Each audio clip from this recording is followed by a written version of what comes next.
Hello, folks. Once again, we are the Detroit Sports Bloggers. I'm Rob Stone. I'm Curtis Polium. Got a big weekend of college hoops coming up here, so we're going to get started with number 4 Michigan versus number 13 Ohio Bobcats. I think Michigan's going to pull this one off pretty handedly. They don't have a lot of size, so every game's probably going to be a struggle, and hope that they make their shots. But I think they're going to be a lot better than they were in the Big Ten tournament. Curtis, what do you think? I expect them to come out hot early. I feel like that's going to really set the tempo of the game for them.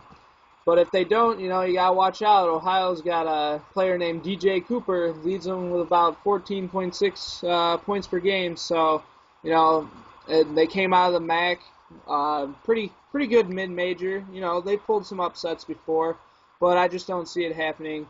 I feel like Michigan's shooting will be the difference in this game.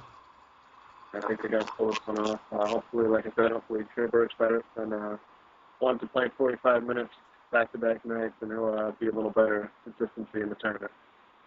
Next up tonight is number 1 seed Michigan State versus LIU-Brooklyn, the 16 seed. I think Michigan State's going to roll in this one. No, 16 is one. I think they're 108 now one's against 16, so I think Michigan State's going to roll. What do you think? Yeah, I agree with you. It should be pretty easy, but I expect it to be pretty high scoring. Brooklyn had that shootout last year with North Carolina. They got a guy named Julian Boyd, who's averaging about 17 a game. I'm sure he can light it up. He'll get his, but in the end, State will probably win by 15 or 20 points. They learned how to play without Brandon Dawson, who's out for the year, so it's a good sign they won the Big Ten tournament, and looks like they're going to start off rolling in the NCAA tournament. Last game of the night for Detroit teams anyway is Detroit Mercy, number 15 seeded against number 2 Kansas. Curtis, this is your Titans, and let you take it away and go from there. All right, man. I'm pretty excited about this matchup. 9:57 got the late game. It's going to be one of only a couple left on. I don't know. I'm excited to see what the Titans do. There's kind of a buzz around campus that the Titans can pull this one off. I mean, I'm sure there is everywhere, about your own team, but I don't know. It's just a certain, we got an All-American, and McDonald's All-American, I should say. Kansas doesn't, but, they also have Thomas Robinson, who's a college All-American, most likely. So, I think it'll be a good game. I really do. I think the Titans can hang with them if they shoot well from beyond from 3, and if they keep playing the defense they've been playing in the last, say, 5 to 10 games, they'll compete, no doubt.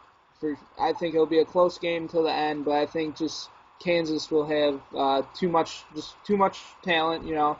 Big school, they've been tested. Bill Self's a great coach. So I just feel like Kansas will eventually pull away in this one. I mean, Kansas doesn't have a lot of depth. I mean, they do have Thomas Robinson. I think he's tied for first or something in the most double-doubles in all of college basketball. But point guard Tayshaun Taylor, he gets about 14 points a game, but he also has about 4 assists or 4 turnovers a game. So, I mean, if Detroit can pressure him, make some mistakes, get on a run, they should be all right. But like I said, Kansas is better. They're a better team. They're a 2 seed for a reason. I think the Titans have like a 5-10% chance of winning this game, so you never know. But I think Kansas is going to pull this one off and the Titans run. Right. Like you said, but I think Ray matches up very well with Tayshaun Taylor. Tayshaun is one of the best in the country, but Ray is very underrated. Just because he came here. It should be. It should be a good one. And due to the uncertainty of the tournament, we're going to take a look at Sunday's potential matchups, either Saturday night, because we could look at matchups all night and still not have a clue who they end up playing. So we're just going to wait, take a look at that later, so expect another video on the weekend. Also Friday, the Detroit Pistons are at the Phoenix Suns. Pistons just came off a big win over Sacramento Kings. Stuckey, Monroe, Brandon Knight, they're all looking great right now. I don't know, this one's interesting. Phoenix is a pretty good team. What do you think, Chris?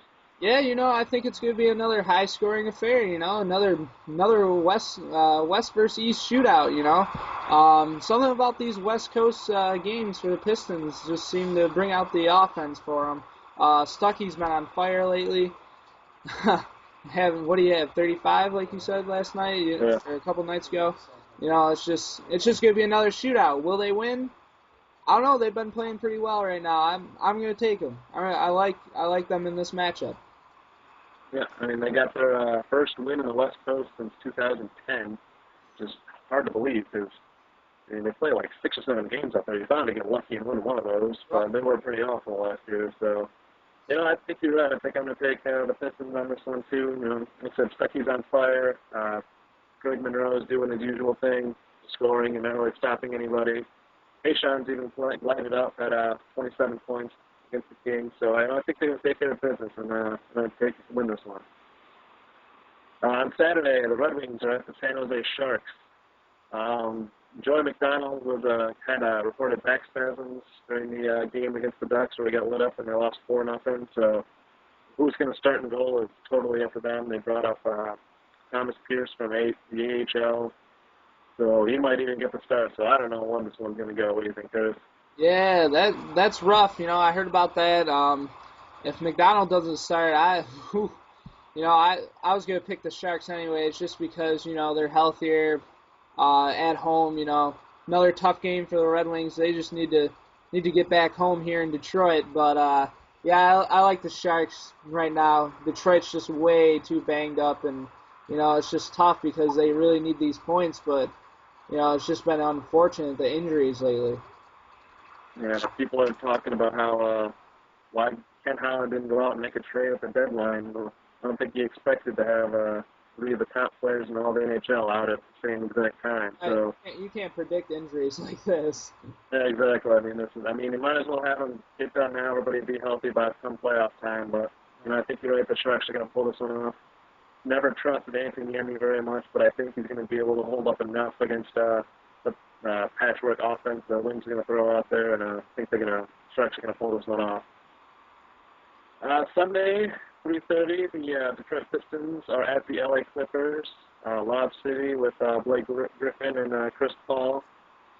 This is, I don't know, this one, I'm not really looking forward for this one because I don't think the Pistons are going to fare very well. What about you?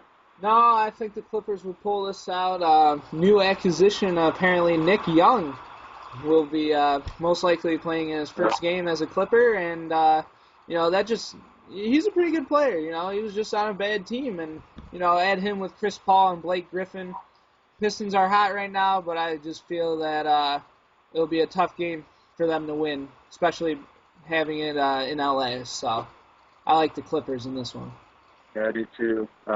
I think Nick Young's the shooter the Clippers have been looking for. I mean, yeah, the inside presence with Jordan and Griffin, and then dynamic point guard and Chris Paul. So this Clippers could be a real dangerous team, especially in the Western Conference, and I see them taking care of the Pistons on this one as well. So I couldn't agree more about Nick Young. I feel like that could be a move that goes under the radar, but could be huge, like you said, come playoff time. Yeah, I mean, a big part of the deal looked like it was going to be JaVale McGee and Nene, but Nick Young sneaking over to LA. All right, well, that's all we have for today. Like I said, we're going to have another video coming up later in the weekend with the rest of the matchups on Sunday. I'm Rob Stone. And I'm Curtis Bullion. And we'll hear from you on Sunday.